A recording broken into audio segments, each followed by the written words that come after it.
وہ شروع کر دیتے پکانا شاطن، اور وہ بکری تو ایک ذبح کرتے لیکن لوگ بہت ہوتے، لیکن اللہ کی شان دیکھیں کہ اس کے اندر اتنی برکت ہوتی کہ فَكَفَتْهُمْ وہ کافی ہو جاتا تمام ان لوگوں کے لیے کھانا جو میلاد کا ذکر کرنے کے لیے مدینے میں انصار جمع ہوتے، جمعے کے دن مقرر کرتے، ذکر خدا کرتے، ذکر مصطفیٰ کرتے، بعد میں لنگر کھاتے لنگر کھاتے لنگر کھاتے۔ یہ حافظ ابن تیمیہ کہہ رہے ہیں۔ اتنا شور مچار رکھا ہے لوگوں نے کہ میلاد کے اوپر کھانا کیوں دیتے ہیں؟ کہتے ہیں نہیں چلو درود تو کسی دن پڑھ لیں، کھانا کیوں؟ بھی کھانا اس لیے دیتے ہیں، امام احمد بن حنبل کہتے ہیں کھانا دینا اچھی بات ہے، کیوں؟ انصار مدینہ دیا کرتے تھے، حافظ ابن تیمیہ کہتے ہیں دیا کرتے تھے کھانا۔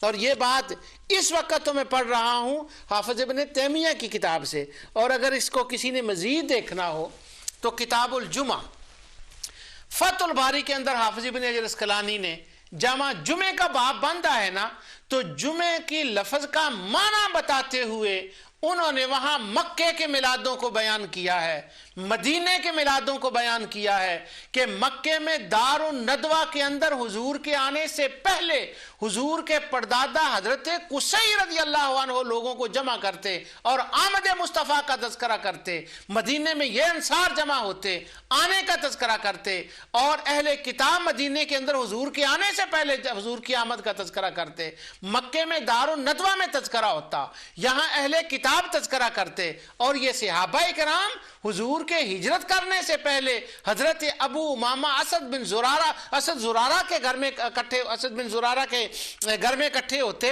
تذکرہ بھی کرتے، کھاتے بھی پیتے بھی، ادھر ذکر جلسہ کرنے والے ہوتے، ذکر کرنے والے ہوتے، ادھر کھانا پکانے والے ہوتے، اور رب برکت اتنی ڈالتا سب کے لیے کافی ہو جاتا۔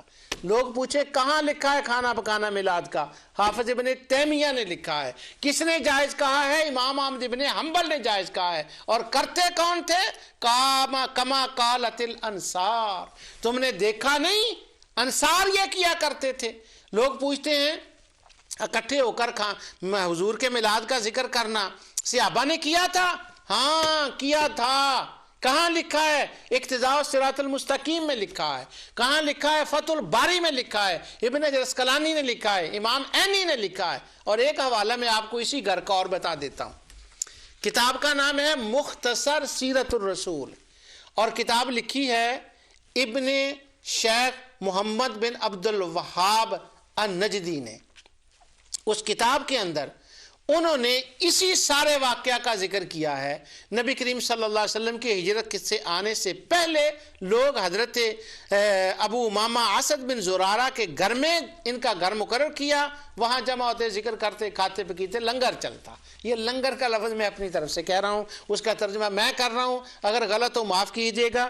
انہوں نے صرف اتنا لکھا ہے فَذَبَحْتُ لَهُمْ شَاةً، بکری ذبح کرتے، فَكَفَتْهُمْ، ان کے لیے وہ کافی ہو جاتی۔ اس کا مطلب اگر لنگر نہیں بنتا تو مجھے معاف کر دیجئے۔ اب میں نے آپ سے یہ وعدہ کیا تھا کہ یہ جو ہیں اسد بن زرارہ، ان کا گھر کیوں مقرر کیا گیا؟ اس کی وجہ امام ابن اسیر نے ذکر کی ہے، اور حافظ ابن حجر اسقلانی نے الاصابہ کے اندر اس کا سبب ذکر کیا ہے، اور امام ابن اسیر نے عزل الغابہ کے اندر اس کا سبب ذکر کیا ہے۔ بڑا انٹرسٹنگ سبب ہے وہ بھی، میلاد ہر گھر میں نہیں ہوتا، واہ، وہ جو گھر چوز کیے جاتے ہیں ان کا بھی کوئی نہ کوئی سبب ہوتا ہے۔ ویسے ہر گھر میں کرنا جائز ہے، میں منع نہیں کر رہا، لیکن ان کا ایک سبب تھا۔ یہ جو ابو امامہ ہیں اسد بن زرارہ، ان کے بارے میں دو روایتیں ہیں ان کے اسلام قبول کرنے کے بارے میں۔ ایک روایت یہ ہے کہ یہ اور ان کا ایک ساتھی مکہ مکرمہ میں گئے، اس وقت نبی کریم صلی اللہ علیہ وسلم نے اعلان نبوت فرما دیا تھا۔ ان دونوں کی حضور سے ملاقات ہوئی، ان کے ساتھ غالباً دوسرے کا نام زکوان تھا، اس وقت وہ میرے سامنے نہیں اصل کتاب، جس نے دیکھنا ہو وہ اسد الغابہ میں دیکھ لے، الاصابہ میں دیکھ لے، اور دوسری سیرت کی کتابیں جتنے تبری میں، ذہبی میں، ابن کثیر میں، سب میں اس کا ذکر آتا ہے۔ تو یہ گئے مکہ مکرمہ کے اندر، حضرت اسد جو تھے اسعد، یہ نبی کریم صلی اللہ علیہ وسلم پر ایمان لائے، اور واپس آ کر اہل مدینہ کو انہوں نے حضور کے آنے کی خبر دی. پھر وہ حج کے موقع پر گئے اور وہاں پر نبی کریم صلی اللہ علیہ وسلم سے ان کی ملاقات ہوتی ہے تو وہ ایمان لے آئے. پھر انہوں نے حضور کو دعوت دی آنے کی. وہ بھی بڑا انٹرسٹنگ واقعہ ہے. وہ غالباً میں اگلے نہیں 1-2 پروگراموں کے بعد اس کے اندر بھی بڑا دلچسپ بات ہے کہ وہ میں آگے آپ کو بتاؤں گا. لیکن اتنا میں بتا دوں, ایک روایت یہ ہے کہ یہ پہلے ایمان لائے, اس لیے ان کے گھر کو مقرر کیا گیا کہ یہ بیعت عقبہ سے پہلے ایمان لائے تھے. اور یہ دوسری ان کی یہ خصوصیت تھی کہ مکہ مدینہ منورہ کے اندر ہجرت کے بعد انصار میں سے سب سے پہلے فوت ہونے والے صحابہ میں سے یہ ہیں, اور جنت البقیع کے اندر دفن ہونے والے پہلے صحابی یہ ہیں. اچھا, اس ذوالغابہ کے اندر ابن اسیر نے ایسا ہی لکھا ہے کہ صحابہ میں سب سے پہلے جنت البقیع میں یہی دفن ہوئے, پر مگر الاصابہ کے اندر حافظ ابن حجر اسقلانی نے جب یہ تذکرہ کیا ہے تو وہ کہتے ہیں انصار کے قول کے مطابق, کیونکہ مہاجرین کے مطابق حضرت عثمان بن مظعون رضی اللہ عنہ وہ جنت البقیع کے اندر پہلے تھے جو دفن ہوئے تھے. تو تطبیق یوں ہو سکتی ہے کہ انصار میں سے یہ تھے اور مہاجرین میں سے وہ تھے. تو اسد بن زرارہ وہ ہیں جن کے گھر میں یہ آمد مصطفیٰ کا ذکر ہوتا تھا, محفل شکر ہوتی تھی اور کھانا کھلایا جاتا تھا. اب جب ان کا وصال ہو گیا, ظاہر نبی کریم صلی اللہ علیہ وسلم نے جنازہ پڑھا اور ان کو دفن کیا. مگر یہود نے ایک بڑی عجیب بات کہی ان کے وصال کے اوپر. اس کا ذکر اس نے کیا ہے علامہ ابن اسیر نے ذوالغابہ کے اندر. میں اس بات چونکہ میں اس کو تشریح نہیں اس کی کرنی چاہتا تو, لیکن میں دعا کر دیتا ہوں کہ یا رب العالمین میری بات لوگوں کے ذہنوں تک پہنچا دے اور مجھے توفیق دے کہ یہ بات میں سمجھا سکوں. جب یہ حضرت اسد بن زرارہ فوت ہوئے تو یہودیوں نے حضور کو تانا دیا, کہنے لگے یوں تو بڑی شان والا بنا پھرتا ہے, اپنے یار کو بچا کیوں نہ لیا. پھر میں بات کہتا ہوں, یہود نے حضور کو تانا دیا کہ یوں تو بڑا بنا پھرتا ہے, اپنے یار کو موت سے کیوں نہ بچا لیا. یہ تانا یہود نے دیا اسد بن زرارہ کی وفات کے اوپر. سرکار دو عالم صلی اللہ علیہ وسلم مسکرائے اور آپ نے جواب دیا, لوگوں سنو, میں دنیا کے اندر خدا بن کر نہیں مصطفیٰ بن کر آیا ہوں. موت سے بھی بھلا کوئی ہمیشہ باقی رہتا ہے, موت تو آنی ہے, ہر ایک کی جو لکھی گئی اس وقت میں آنی ہے. تو میں یہ کرتا ہوں کہ لوگوں کو زندہ رکھنے کے لیے آیا ہوں کہ ہاں وہ ہمیشہ دوسرا کسی کو موت ہی نہ آئے, یہ تو میری جاب نہیں ہے. اس کی طرف اشارہ تھا. اس طرح تو رب العزت نے بھی ہر بندے کے ساتھ نہیں کیا, استثنائی مثالیں الگ ہیں. تو حضور کے اختیار کے اوپر ان کی وفات پر یہود نے مصطفیٰ کو تانا دیا تھا. اللہ اکبر. اب اسی صفحے کے اوپر ایک دوسری بات ہے کہ وقال ابو امیہ محمد بن ابراہیم. اب وہ میلاد والی لنگر والی بات ختم ہوگی. ایک دوسری بات ہے, شاید یہ بھی آپ کے کہیں کسی کے حوالہ کام آ جائے, کہ وقال ابو امیہ محمد بن ابراہیم بن مسلم الترتوسی, وہ کہتے ہیں سألت احمد بن حنبل عن القوم یجتمعون ویقرأ لهم القاری قراءة حزینا فیبکون وربما اطفئ السراج. لوگ کسی گھر میں جمع ہوں اور قرآن کی تلاوت کریں اور ان کے اندر ایک بڑی درد کی کیفیت پیدا ہو اور وہ رونے لگیں, تو کیا اس وقت چراغ بجھا سکتے ہیں؟ میں اپنی زبان میں ترجمہ کروں کہ جو لائٹ ہے اس کو ٹرن آف کر سکتے ہیں, بجھا سکتے ہیں. اطفئ السراج فقال علی احمد ان کان یقرأ قراءۃ ابی موسیٰ فلا بأس بہ.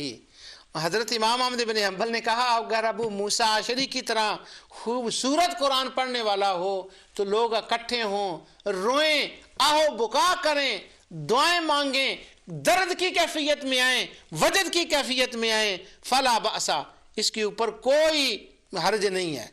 اور امام ابن خلال کہتے ہیں کہ ان سئل, امام اوزاعی سے پوچھا گیا کہ انہ سئل عن القوم یجتمعون فیأمرون رجلا یقص علیہم, لوگ جمع ہوں رات کے وقت گھر کے اندر اور انبیاء اور صلحاء کے قصے بیان کریں, اس کے بارے میں کیا ہے؟ قال اذا کان ذلک یوم بعد الايام فلیس به باس۔ تو امام احمد بن حنبل نے کیا کہ اس کے اوپر تو کوئی حرج نہیں ہے، وکذالک قید اتیان الامکان التی فیها آثار الانبیاء، تو انہوں نے کہا اس کے اوپر تو کوئی حرج نہیں ہے، تو بتی بجھا کر ذکر کرنا اس کے اوپر حوالہ۔ میں اقتداء الصراط المستقیم کو رکھنے لگا ہوں، لیکن رکھنے سے پہلے میں آپ کو دوبارہ وہ عبارت پڑھ دیتا ہوں جو میں نے پچھلے پروگرام میں کسی میں پڑھی تھی۔ باب کا نام ہے بدع عید مولد النبی۔ کہتے ہیں کہ وَكَذَلِكَ مَوْ يُحْدَثُهُ بَعْضُ النَّاسِ إِمَامًا مُدَاهَةً لِلنِّصَارَى فِي مِلَادِ عِيسَىٰ عَلَيْهِ السَّلَامِ وَإِمَّا مُحَبَّةً لِلنَّبِيِّ صلی اللہ علیہ وسلم وَتَعْظِيمًا لَهُ وَاللَّهُ قَدْ يُصِيبُهُمْ عَلَىٰ هَٰذِهِ الْمُحَبَّةِ وَالِاجْتِهَادِ۔ حافظ ابن تیمیہ کہتے ہیں لوگوں نے میلاد اس لیے منانا شروع کیا کہ عیسیٰ علیہ السلام کا لوگ میلاد مناتے تھے، اسی جذبے سے لے کر انہوں نے رسول اللہ صلی اللہ علیہ وسلم کی محبت اور تعظیم میں میلاد منانا شروع کر دیا، اور واللہ قد یصیبہم علی ھذ المحبت والاجتہاد، اللہ ان کو ثواب دے گا اس عظمت کی، حضور کی محبت کی وجہ سے اور نبی کریم صلی اللہ علیہ وسلم کی تعظیم کی وجہ سے جو انہوں نے میلاد منایا۔ اور لیکن جو اس کو عید میلاد کہتے ہیں وہ کہتے ہیں میں اس کو نہیں مانتا۔ چلو ہمیں کوئی اعتراض نہیں، آپ حضرت نہ مانیں، آپ کا بڑا شکریہ کہ آپ نے کم از کم اتنی بات تو کہہ دی کہ واللہ قد یصیبہم علی ھذ المحبت والاجتہاد۔ اس سے اگلے صفحے پر وہ جا کر کہتے ہیں، باب وہی ہے دوسرے اگلے صفحے پر، وہ کہتے ہیں فتعظیم المولد وَاتَّخَذَاهُ مَوْسِمًا قَدْ يَفْعَلُهُ بَعْضُ النَّاسِ وَيَكُونُ لَهُمْ فِيهِ أَجْرٌ عَظِيمٌ لِحُسْنِ قَصْدِهِ وَتَعْظِيمِهِ لِرَسُولِ اللَّهِ صلی اللہ علیہ وسلم كَمَا قَدَّمْتُ۔ خاص موسم میں، خاص موقع پر، ربیع الاول کے مہینے میں 12 تاریخ کو خاص موقع پر جو لوگ میلاد کی محفلیں کرتے ہیں، وَيَكُونُ لَهُ فِيهِ أَجْرٌ عَظِيمٌ، ان کے لیے تو رب رحمتوں کے دروازے کھول دیتا ہے، بڑا اجر ملتا ہے ان کو، سبحان اللہ، لِحُسْنِ قَصْدِهِ، اس لیے کہ ان کی نیت اچھی ہے اور وہ رسول اللہ صلی اللہ علیہ وسلم کی تعظیم کے لیے کرتے ہیں، کما قدم، تو جیسا کہ میں نے پچھلے صفحے پر کہہ دیا ہے۔ آگے انہوں نے امام احمد بن حنبل کے ایک مثال دی ہے کہ اگر لوگ اور بھی تو کسی جگہ پیسے خرچ کر سکتے ہیں، اگر میلاد پہ کریں تو کیا اچھی بات ہے۔ یعنی امام احمد بن حنبل نے میلاد کے پیسے خرچ کرنے کی نہیں، وہ قرآن شریف پر کچھ جو ہے نا وہ سونے کی تاریں وغیرہ لگانا، اس کے اوپر انہوں نے مسئلہ کیا ہے۔ اب میں پھر واپس آتا ہوں شیخ عمر عبداللہ الکامل کی طرف، جو انہوں نے حوالہ نہیں لکھا تھا اس کا اقتداء صراط المستقیم کا، اس لیے مجھے وہ اس کتاب کے اوپر جانا پڑا، ورنہ میں سوچ یہ رہا تھا کہ میں اسی کے اوپر کر دوں۔ یہ میلاد النبی صلی اللہ علیہ وسلم کی بات ہے۔ میں نے کہا تھا میں 2 باتیں آپ کو بتاؤں گا، ایک تو بتا دی، ایک ذرا دلچسپ اور بات سن لیں، ان کی بھی سنیے یہ کیا فرماتے ہیں۔ بڑی عجیب بات ہے، بڑی عجیب بات ہے، بڑی عجیب بات ہے یہ جو میں آپ کو سنانے لگا ہوں۔ یہ میرے ہاتھ میں کتاب ہے، اس کا فوٹو کاپی، فتاوی رشیدیہ۔ عام طور پر میں فتاوی رشیدیہ وغیرہ کے حوالے نہیں دیتا، لیکن یہ آ گیا سامنے تو اس لیے میں دے دیتا ہوں، کیونکہ وہ لوگ بھی کہتے ہیں کہ میلاد النبی صلی اللہ علیہ وسلم ہر سال کیوں کرنا، یہ بدعت ہے، یہ فلاں ہے، حضور ہر سال پیدا ہوتے ہیں، کوئی اس قسم کے وہ باتیں انہوں نے لکھی ہیں۔ لیکن یہ بات ان کے جواب ہمارے علماء بھی دیتے رہتے ہیں الحمدللہ، کہ قرآن 1 سال آیا تھا، ہر سال تو نہیں آیا تھا، لیکن جب قرآن 1 سال آیا تو سال بھر کی راتوں کو برکت مل گئی، قیامت تک کی راتوں کو برکتیں مل گئیں۔ اسی طرح مصطفیٰ آئے تو 1 بار تھے، لیکن آپ کی برکات جو ہیں وہ ہمیشہ ہمیشہ کے لیے ہیں۔ یہ فتاوی رشیدیہ ہے اور اس کا پیج نمبر ہے 554۔ ان سے ایک سوال ہوا، 2 سوال ہیں اور بڑے دلچسپ ہیں دونوں سوال۔ سوال یہ ہے کہ سالگرہ بچوں کی اور اس کی خوشی میں اطعام و طعام کرنا جائز ہے یا نہیں؟ بچوں کی سالگرہ منانی جائز ہے کہ نہیں؟ مولانا رشید احمد گنگوئی سے یہ سوال ہوا تو، اور ساتھ کھانا کھلانا، یعنی 1 سالگرہ کرنا اور 1 کھانا کھلانا، 2 سوال ہے کہ کیا یہ کرنا جائز ہے۔ آگے سے وہ جواب دیتے ہیں، سالگرہ یادداشت عمر اطفال کے واسطے ہے، اس لیے اس میں کچھ حرج معلوم نہیں ہوتا، اور بعد سال کے کھانا لے وجہ اللہ تعالی کھلانا بھی درست ہے۔ یاد کر لیں اس حوالے کو، بچوں کی سالگرہ اس لیے منائی جاتی ہے کہ وہ ایک یادداشت ہوتی ہے کہ بچہ اتنے سال کا ہو گیا ہے اور اس کے اوپر کھانا کھلانا یہ تو بالکل درست ہے. کیوں؟ نیت یہ ہوتی ہے کہ مہمان آئے ہوتے ہیں، ان مہمانوں کی خدمت کرنی ہے اور اللہ تعالیٰ کی رضا کی خاطر وہ کھانا کھلایا جاتا ہے. سالگرہ بچوں کی منانا جائز، ان کا میلاد کرنا جائز اور ان کا کھانا کھلانا جائز. یہ تصویر کا ایک رخ ہے. اب دوسرا رخ دیکھیے. سوال: انعقاد مجلس میلاد بدون قیام بروایت صحیح درست ہے یا نہیں؟ یعنی اس میں کھڑے نہیں لوگ ہوتے، اگر کوئی کھڑے نہ ہوں اور روایات بھی صحیح بیان کی جائیں تو کیا یہ درست ہے؟ پھر سن لیں، مجلس میلاد قیام نہیں کریں گے وہ کہہ رہے ہیں، اور جو روایات اس کے اندر بیان کی جائیں گی وہ ضعیف بھی نہیں ہوں گی، موضوع بھی نہیں ہوں گی، پکی سچی روایتیں صحیح سند کے ساتھ روایتیں بیان کی جائیں تو کیا ایسی مجلس مولود کا کرنا جائز ہے؟ جواب: انعقاد مجلس مولود برحال ناجائز ہے، تو دعائی امر مندوب کے واسطے منع ہے. اگر پڑھو گے تو حوالہ کتب سے معلوم ہو جاؤ گے، اگر نہ پڑھو گے تو تقلید سے عمل کرنا فقط. اگر تو اس کی حال معلوم کرنا ہو تو کتابوں سے پڑھ لو، ورنہ میری بات پہ اعتبار کر لو. مجلس مولود ناجائز ہے اور ان کو بلانا اکٹھا کرنا یہ تو بالکل ہی منع ہے. تو یہ کتابوں کے اندر اس طرح لکھا ہوا ہے. اب ذرا تصویر کے دونوں دیکھیں تو صحیح. بچے کی ہو سالگرہ اور اس کے اوپر ہو کھانا، سالگرہ بھی جائز، کھانا بھی جائز، اور ذکر مصطفیٰ ہو اور وہ بھی روایت صحیح کے ساتھ. اور چلو جس پر تمہیں سب سے بڑا اعتراض ہے قیام کا وہ بھی نہ ہو روایت صحیح کے ساتھ تو کہتے ہیں وہ ناجائز ہے. ہر بچے کا میلاد دنیا کے اندر جائز ہے بقول مولانا رشید احمد گنگوئی صاحب کے. اگر کسی کا میلاد ناجائز ہے تو وہ صرف مصطفیٰ کا میلاد ناجائز ہے. استغفر اللہ العظیم. اور یہ رہ گیا قیام. یہ قیام کا بھی ایک میں اشارہ کر دوں، اس کے اوپر امام اہل سنت اعلیٰ حضرت فاضل بریلوی رحمۃ اللہ علیہ کی کتاب ہے، بڑا علماء نے کلام کیا اس کے قیام کے اوپر، لیکن ایک غلط فہمی ہے جو شبہ ہے اس کا میں ازالہ کر دوں. جب وہ قیام کی مخالفت میں لوگ بولتے ہیں نا کہ میلاد کے اندر قیام کیوں ہوتا ہے تو وہ کہتے ہیں قیام لوگ اس لیے کرتے ہیں، قیام کا مطلب ہے جب محفل ختم ہو تو کھڑے ہو کر صلاۃ و سلام پڑھنا. یہ ایک جائز امر ہے، اگر کوئی پڑھ لے تو ثواب ہے، نہ پڑھے تو ہم اسے گناہ نہیں کہتے. تو لوگ کھڑے ہو کر اس کو قیام کہتے ہیں. اب اس کے اوپر انہوں نے جب وہ برین واش کرتے ہیں نا بچوں کا تو وہ اس طرح سے کرتے ہیں. سبحان اللہ، برین واش کے نئے نئے طریقے ہیں. اگر ہم کھانا کھلائیں تو وہ ناجائز ہے. آج کل پاکستان اور بنگلہ دیش اور سری لنکا کے اندر یہ 3 جگہ پر نیٹ کے اوپر میں نے پڑھا ہے کہ وہ ایک سلسلہ شروع ہوا ہے. کوئی ایک ملک ہے اس کا میں نام نہیں لیتا، اور ٹی وی پالیسی بھی ہوتی ہے کہ وہ نام نہیں لینا چاہیے کیونکہ پھر وہ ٹی وی کے اوپر کیس کر دیتے ہیں. وہ جی کہ آپ کا فلانا بندہ اس نے ہمارا نام لیا ہم کیس کر دیتے ہیں. اور اگر کوئی کیس کرے تو کچھ ہوتا ہے، اگر کوئی دوسرے بعض ٹی وی ایسے ہوتے ہیں وہ سب کچھ کہتے رہتے ہیں، ان کے اوپر کوئی کیس ہی نہیں کرتا. اللہ کی شان. تو اس لیے ملک کا نام نہیں میں لے رہا. کوئی ملک ہے تو وہ کیا کرتا ہے برین واش کرنے کے لیے وہ جلسے کرتے ہیں عورتوں کے، اور ہر عورت کو ایک سوٹ. گجرا والے میں جلسہ ہوا ہے، 10,000 سوٹ تقسیم کیا گیا اور کہا لوگوں آؤ، اور بتایا کیوں کیا گیا. میلاد کرنا بدعت، مزار پہ جانا شرک، اور جمعرات کا ختم بدعت، اور یہ اور ہزاروں سوٹ تقسیم کیے گئے.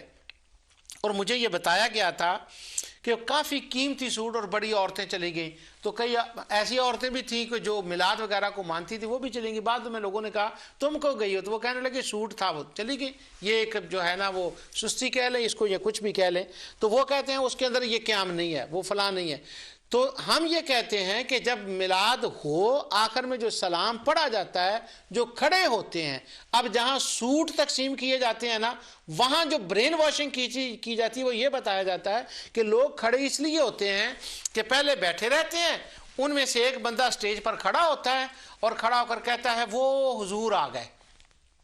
تو لوگ حضور نبی کریم صلی اللہ علیہ وسلم کے احترام کے لیے کھڑے ہو جاتے ہیں کہ حضور آئے تو وہ کھڑے ہو کر کہنے لگتے ہیں یا نبی السلام علیکہ، ساتھ سوٹ دینا اور ساتھ اس طرح سے برین واشنگ کرنا، اور اس کو کہتے ہیں یہ قیام شرک ہے، بدعت ہے، حرام ہے۔ پھر وہ جتنے فتووں میں نام کسی کو یاد ہوں پھر وہ سارے کہہ دیتا ہے۔ یہ ڈیپینڈ کرتا ہے اس وقت ذہن میں کتنے ہیں۔ اگر شرک، شہادت، بدعت، حرام، ناجائز، مکروہ، تحریمہ، خراب، ناجائز، جتنے نام ہو تو اگر کسی کو نہ ہو تو وہ ایک بدعت پر اکتفا کر لیتے ہیں، بس ایک ہی نام پر کہتے ہیں حضور آ گئے، اس لیے کھڑے ہوتے ہیں۔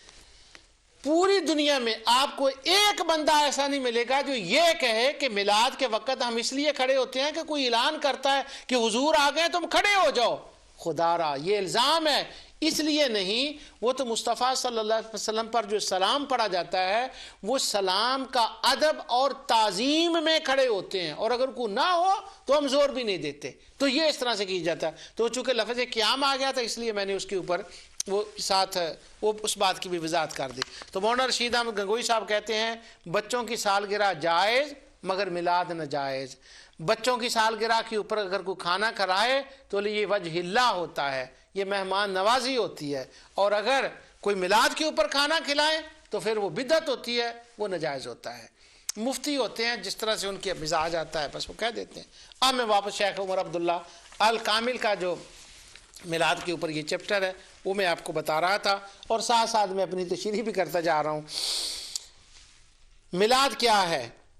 قرآن پڑھنا، نبی کے وسلم کے اخلاق کے بیان کرنا، حضور پر درود پڑھنا، انشاد و شیء من المذاہب النبویہ، اور حضور کے گیت گانا، الدعاء و تضرع، اور گریہ زاری کے ساتھ دعا کرنا، اطعام الطعام، اور کھانا کھلانا۔ اب یہ ساری چیزیں جو ہیں ان کے اوپر انہوں نے مختلف جو ہیں وہ دلائل دیے ہیں کہ جہاں تک نبی کریم صلی اللہ علیہ وسلم کی ولادت کا تعلق ہے، اس بات جواز الاحتفال بالمولد النبی الشریف من الکتاب والسنہ، یہ اس باب کا نام ہے۔ تو اس کے اوپر انہوں نے پہلی جو دلیل دی ہے وہ عمر عبداللہ الکامل کے اعتبار سے وہ کہتے ہیں نبی کریم جب نبی پیدا ہوتا ہے تو وہ استدلال کر رہے ہیں اس بات کا۔ وہ کہتے ہیں جب نبی پیدا ہوتا ہے تو وہ دن بھی مبارک ہوتا ہے، اور جس جگہ نبی پیدا ہوتا ہے وہ گھر بھی مبارک ہوتا ہے۔ اس کے اوپر انہوں نے دو دلیلیں دی۔ پہلی تو والسلام علیہ یوم ولدت و یوم ابعث حیا، کہ سیدنا عیسیٰ علیہ السلام نے فرمایا جس دن میں پیدا ہوا ہوں وہ مبارک دن ہے۔ تو آگے وہ کہتے ہیں افلا یکون محمدن اولا بالسلام یوم مولدہ، سبحان اللہ۔ وہ کہتے ہیں کہ دیکھے تو صحیح کہ جس دن حضرت عیسیٰ علیہ السلام پیدا ہوں وہ برکت والا، سلامتی والا دن ہے، تو جس دن محمد مصطفیٰ صلی اللہ علیہ وسلم پیدا ہوں تو کیا وہ تعظیم کا زیادہ حقدار نہیں ہے کہ اس دن کی تعظیم کی جائے؟ یہ ان کا استدلال ہے۔ اب وہ رہ گیا جگہ کا، جگہ کے اوپر وہ دوسری دلیل دیتے ہیں۔ یہاں سے انہوں نے لکھا ہے کہ اس حدیث کو امام نسائی نے ذکر کیا ہے، حضرت انس بن مالک رضی اللہ تعالیٰ سے روایت کے راوی ہیں۔ وہ کہتے ہیں کہ انا جبرائیل، حضور علیہ السلام جب معراج پر گئے، انا جبرائیل امر النبی صلی اللہ علیہ وسلم بصلاۃ رکعتین ببیت لمح ثم قال له اتدری این صلیت قلت اللہ عالم قال صلیت بیت لحم حیث ولد المسیح عیسی بن مریم، مسیح عیسی بن مریم۔ نبی کریم صلی اللہ علیہ وسلم کو معراج کی رات حضرت جبرائیل نے کہا یہاں دو نفل پڑھے۔ انہوں نے دو نفل پڑھے۔ جب وہ دونوں نفل پڑھ لے تو نبی حضرت جبرائیل علیہ السلام حضور سے عرض کرتے ہیں کہ یا رسول اللہ صلی اللہ علیہ وسلم یہ وہ مقام ہے جہاں حضرت عیسیٰ علیہ السلام پیدا ہوئے تھے۔ تو شیخ عمر عبداللہ الکامل اللہ تعالیٰ ان کو حیات سے تو تندرستی عطا فرمائے، اگر کوئی ان کا جاننے والا یہ پروگرام سنے جو مصر کے طلباء میں سے ہیں تو ان تک یہ بات پہنچا دے کہ ہم ان کے لیے دعائے خیر کرتے ہیں اور ان کی کتاب کا نور ٹی وی پر درس ہو رہا ہے۔ تو کہتے ہیں اس سے یہ ثابت ہوا کہ وہ جگہ بھی برکت والی۔ اس کے بعد انہوں نے قرآن شریف کی وہ مشہور آیات ہیں جن کا وذکرہم بایام اللہ سے استدلال کیا کہ ایام اللہ ہوتے ہیں، اور ایام اللہ جو ہیں کہ اللہ تعالیٰ کے دنوں کا ذکر کرو۔ اللہ تعالیٰ فرماتا ہے وذکرہم بایام اللہ، اور انہیں اللہ کے دن یاد لاؤ، بے شک اس میں نشانیاں ہیں ہر بڑے صبر اور شکر والے کی۔ اور آگے دوسری آیت وہ لائے ہیں کہ اللہ تعالیٰ فرماتا ہے کل للذین آمنوا یغفروا للذین لا یرجون ایام اللہ، اے ایمان والوں سے فرماؤ درگزر کریں ان سے جو اللہ کے دنوں کی امید نہیں رکھتے۔ تو وہ کہتے ہیں کہ فَظَاهِرُ مِنَ الْآيَاتَيْنِ أَنَّ الْأَيَّامَ عِنْدَ اللَّهِ أَيَّامِ صبر وشکر فالذي نرجو من الأيام هو البركة التي وضع الله فيها والمراد في الآيات الثانية، کہ یہ جو دنوں سے ہم امید کرتے ہیں، ان دنوں سے امید کرنے کا معنی یہ ہے کہ اللہ تعالیٰ نے ان دنوں میں برکت رکھی ہے، یہی دوسری آیت کا مطلب ہے۔ آگے انہوں نے ایک علمی بات کی ہے کہ یہ جو دنوں کی طرف نسبت کی گئی ہے، وہ کہتے ہیں اس سے مراد کیا ہے؟ وہ کہتے ہیں کہ اس سے مراد یہ ہے کہ وَلْنَتَدَبَّرْ قَوْلَهُ تَعَالَى لِلَّذِينَ لَا يَرْجُونَ أَيَّامَ اللَّهِ وَلَمْ يَكُنْ لَا يَرْجُونَ اللَّهَ بِمَعْنَى النِّعْمَةِ الَّتِي يَمُنُّ اللَّهُ بِهَا فِي تِلْكَ الْأَيَّامِ وَإِلَّا الْأَيَّامُ مَخْلُوقَةٌ لَا تَضُرُّ وَلَا تَنْفَعُ۔ یہ جو کہا گیا نا کہ دن سے امید رکھیں، وہ کہتے ہیں دن تو نہ نفع دے سکتے ہیں نہ دے سکتے ہیں نقصان دے سکتے ہیں۔ اس کا مطلب یہ ہے کہ اللہ تعالیٰ کی نعمت مراد ہے، اور وہ نعمت جو ہے وہ حصول برکت کا ذریعہ ہوتی ہے۔ حضور نبی کریم صلی اللہ علیہ وسلم اللہ تعالیٰ کی سب سے بڑی نعمت ہے۔ اس کے بعد حافظ ابن کثیر کی البدایہ والنہایہ سے انہوں نے یہ اپنا استشہاد پیش کیا ہے کہ ابن کثیر نے کہا ہے کہ سب سے پہلے سویبہ نے حضور کو دودھ پلایا تھا اور اس کو اس نے آزاد کیا تھا، تو اس وجہ سے اس کو بشارت ملی تھی حضرت عباس کو کہ اس کے عذاب میں جو ہے وہ تخفیف ہوئی ہے۔ آگے وہ کہتے ہیں شیخ القراء والمحدثین حافظ شمس الدین الجزری نے اپنی کتاب عرف التعریف بالمولد الشریف کے اندر بھی اس کا ذکر کیا ہے۔ آگے وہ کہتے ہیں حافظ شمس الدین بن نصر الدین الدمشقی فی کتابہ مورد السادی فی مولد الحادی، یہ حافظ ناصر الدین دمشقی جو ہیں انہوں نے نبی کریم صلی اللہ علیہ وسلم کی میلاد کا ذکر کیا اور اس کے اوپر اشعار لکھے کہ اذا کان ھذا کافر جا ذمہ وتبت یداہ فی الجحیم مخلدا۔ آگے ان شعروں کا خلاصہ یہ ہے کہ جب ایک کافر جس کی مذمت میں آتے نازل ہوئی اس کا یہ حال ہے، تو اگر مومن خوشی منائے تو کیا ہوگا۔ یہ حافظ ناصر الدین دمشقی وہی ہیں جن کا میں نے بار بار ذکر کیا ہے کہ ان کی کتاب ہے مولد کے اوپر، اور قاضی شوکانی نے البدر الطالع میں جب ان کا تذکرہ کیا ہے کہ یہ بڑے اچھے بندے تھے، انہوں نے حافظ ابن تیمیہ کا دفاع کیا ہے اور حافظ ابن تیمیہ کے بارے میں لوگوں کے مضامین لے کر ایک کتاب دی ہے کہ ان کو کافر نہیں کہنا چاہیے، وہی جن کی تعریف شوکانی کرتے ہیں، یہ وہی ناصر الدین دمشقی ہیں جن کی کتاب المورد السادی فی مولد الحادی ہے، انہوں نے میلاد کے اوپر کتاب لکھی ہے۔ اگر ان کی دوسرے بارے میں اتنی تعریف کی جاتی ہے تو یہ بھی مان لیا جائے۔ اس کے بعد عمر عبداللہ الکامل نے مختلف لوگوں کے دلائل دیے ہیں، اور پھر یہ کہا ہے کہ وقت حافظ ابن حجر اسقلانی کی وہی جو میں پڑھ آیا ہوں حافظ سخاوی کے حوالے سے کہ انہوں نے کہا ہے حافظ ابن حجر اسقلانی نے فَيُسْتَفَادُ مِنْهُ فِعْلُ الشُّكْرِ لِلَّهِ تَعَالَى، کہ اللہ تعالیٰ کا شکر ادا کرنا چاہیے کہ انہوں نے ہمیں دیا ہے، اور پھر کہتے ہیں کہ عبادات جو ہیں وہ مختلف قسم کی ہوتی ہیں، سجدہ، صیام و قیام، وَأَيُّ نِعْمَةٍ أَعْظَمُ مِن نِعْمَةِ بِبُرُوزِ هَذِا النَّبِيِّ الرَّحْمَةِ فِي ذَلِكَ الْيَوْمِ، اس سے بڑی کون سی نعمت ہے جو ظاہر ہوئے ہیں ہم پر رسول اللہ صلی اللہ علیہ وسلم کے ذریعے سے۔ آگے وہ حضرت موسیٰ علیہ السلام کا وہ لائے ہیں، اور اس کے بعد پھر انہوں نے حافظ جلال الدین سیوطی کا اور دیگر اہل علم جو ہیں ان کا ذکر کیا ہے کہ انہوں نے جو ہے اس کے اوپر ذکر کیا ہے۔ اور پھر آگے کہتے ہیں کہ انبیاء کا ذکر کرنا، قرآن کریم کے اندر اللہ تعالیٰ نے فرمایا وَكُلًّا نَقُصُّ عَلَيْكَ مِنْ أَنْبَاءِ الرُّسُلِ، نبیوں کا ذکر کرنا، جب ہر نبی کا ذکر ہے تو رسول اللہ صلی اللہ علیہ وسلم کا ذکر کرنا بھی باعث عبادت ہے اور باعث رحمت اور اللہ تعالیٰ کے قرب کا ذریعہ ہے۔ تو یہ وہ میلاد ہے جو میں آپ کے سامنے پڑھ رہا ہوں کہ جو میلاد مصر کے اندر، یعنی یہ کتابیں جو ہیں یہ مصری میلاد نامہ اس کو کہہ لیں، مصر کے اندر جب پڑھا جاتا ہے تو وہ اشعار ہوتے ہیں اور وہ ساری چیزیں یہ بیان کی جاتی ہیں۔ آخر میں انہوں نے کہا کہ حضرت حسان، آخر میں تو نہیں، ابھی انہوں نے کہا کہ نبی کریم صلی اللہ علیہ وسلم حضرت حسان بن ثابت رضی اللہ تعالیٰ عنہ نبی کریم صلی اللہ علیہ وسلم کی مدح میں اشعار پڑھا کرتے تھے، تو اس سے یہ ثابت ہوتا ہے کہ والاستماع للحادی فی المدح جائز لا شیء فیہ، کہ حضور نبی صلی اللہ علیہ وسلم کی شان میں شعر پڑھنے وہ تو درست ہیں۔ آگے وہ ایک دلیل لائے ہیں اشعار پڑھنے پر کہ حضور کی شان میں شعر پڑھنا، اس سے وہ بخاری مسلم کے وہ شعر لائے ہیں، میں نے ان کو کسی پروگرام میں ایک موقع پر پڑھا تھا کہ نبی کریم صلی اللہ علیہ وسلم سے مدد مانگنا. وہ شعر حضرت سلمہ بن اکوا کے ہیں، اور میں نے اس کے اوپر حوالہ جات جو ذکر کیے تھے وہ امام احمد رضا خان محدث بریلوی رحمۃ اللہ علیہ تعالی کی کتاب جو ہے، ان کی ایک بڑی وہ معروف کتاب ہے جو انہوں نے اس کے اوپر لکھی ہے، الامن والاولا. اس سے میں نے اشعار کے ترجمے اور اس کی تشریح جو تھی وہ ذکر کی تھی. وہی شعر انہوں نے ذکر کیے ہیں کہ نبی کریم صلی اللہ علیہ وسلم کی شان میں وہ شعر جو تھے وہ پڑھے گئے. اور اسی طرح انہوں نے پھر امام ابن الجوزی سے نقل کیا ہے، اور دیگر محدثین کے انہوں نے اس کے اوپر حوالہ جات دیے ہیں. ان میں سے بعض کے میں دے آیا ہوں. تو یہ وہ مصری میلاد تھا جو میں نے آپ کے سامنے پڑھا. جو کچھ میں نے بیان کیا اللہ تعالیٰ اپنے حبیب علیہ السلام کے صدقے سے اسے قبول فرمائے. اب میلاد اور علماء کے حوالہ جات میں نے آپ کے سامنے کافی تعداد میں بیان کر دیے ہیں. اب اس کے بعد انشاءاللہ میلاد کے اوپر بعد اصلاحی باتیں ہیں جن کی ضرورت ہے. اگلے پروگرام میں انشاءاللہ ان پر کلام کروں گا. جو کچھ میں نے کہا اللہ تعالیٰ سے قبول فرمائے. وما علیہ الا البلاغ.